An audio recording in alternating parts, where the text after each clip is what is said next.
नमस्कार विद्यार्थी मित्रांनो आणि पालक वर्ग. 10वीचा रिझल्ट लागला की पहिलं टेन्शन येतं 11वीचं ॲडमिशन.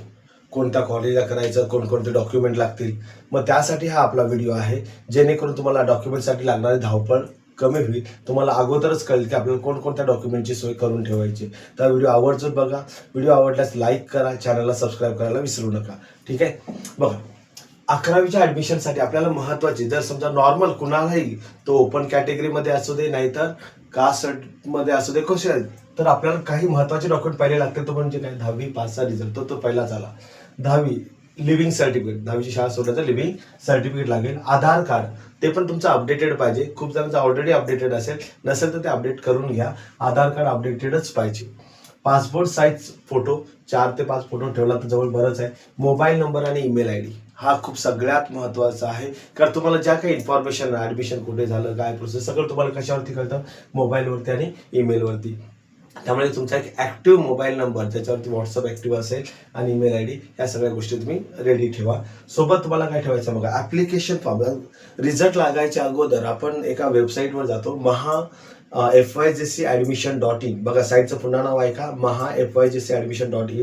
त्या साईटवर जेव्हा आपण फॉर्म भरतो ना, तर आपल्याला एक गोष्ट कळते की प्रिंट 1 जो आहे, पार्ट 1 जो आहे फॉर्मचा, तो आपण रिझल्ट लागायच्या आधीच भरतो.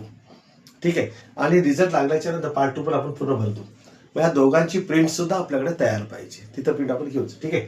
बघा, हे सगळे महत्त्वाचे डॉक्युमेंट काय काय झाले, 10th pass result, living certificate, Aadhaar card, passport size photo, mobile number, email I D, application form, बरोबर, पार्ट 1 आणि काय पार्ट 2.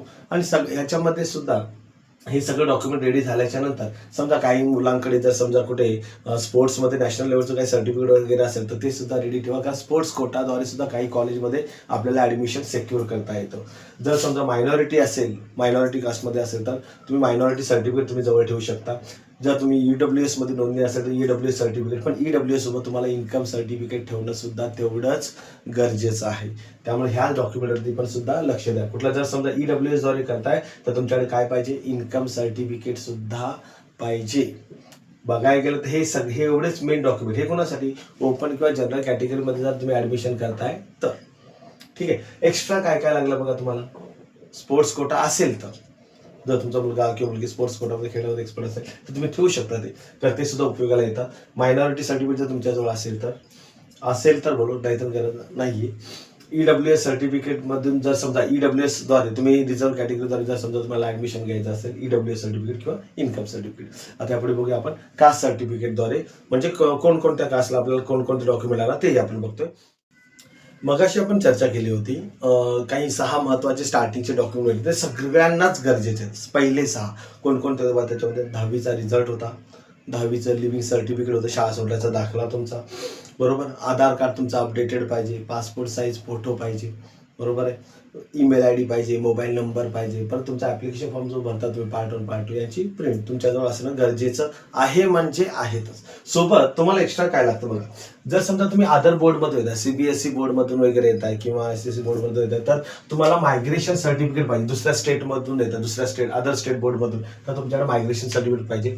कधी कधी असंही होतं, काही 10वी झाली पण ॲडमिशन घेतलंच नाही, 5-6 वर्षाचा गॅप झालाय, तर तुमच्याकडे गॅप सर्टिफिकेट पाहिजे तरच, नाही तर काही गरजेचं आहे का, नाही. ठीक आहे. आता कास्टमध्ये असेल तर तुम्हाला काय काय डॉक्युमेंट लागतात ते महत्त्वाचे बघा.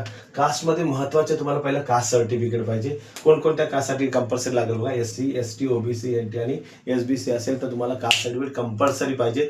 Plus non creamy layer certificate, हे सुद्धा लक्षात ठेवा. नॉन क्रिमी लेअर सर्टिफिकेट कुणासाठी पाहिजे, OBC असेल तर NT, बघा, OBC NT आणि कोण आहे, SBC साठी तुम्हाला काय पाहिजे, कंपल्सरी नॉन क्रिमिलियर सर्टिफिकेट पाहिजे, म्हणजे पाहिजे. डोमेसिल सर्टिफिकेट सुद्धा आहे, पण तेवढं विचारलं जात नाही, म्हणून मी तुम्हाला इथे लिहिलेलं नाहीये. कास्ट सर्टिफिकेट आणि नॉन क्रिमिलियर सर्टिफिकेट तुम्हाला जास्त लक्ष ठेवायचं. रेशन कार्ड कोणासाठी, काय काय कॉलेजमध्ये मुलींसाठी सुद्धा फी पूर्णपणे माफ केली जाते. रेशन कार्डमध्ये जर समजा तुमच्या मुलींचं नाव पहिल्या 2 मुलांमध्ये समावेश असेल तर मुलीचं शिक्षण मोफत केलं जातं. काय काय कॉलेजमध्ये फॅसिलिटी आहे, काय ट्रस्ट मार्फत दिली जाते.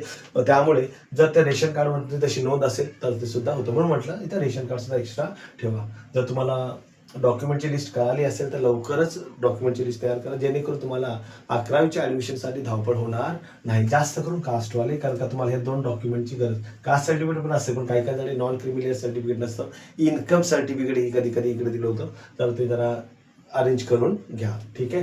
व्हिडिओ आवडल्यास व्हिडिओला लाईक करा, चॅनलला सबस्क्राईब करा.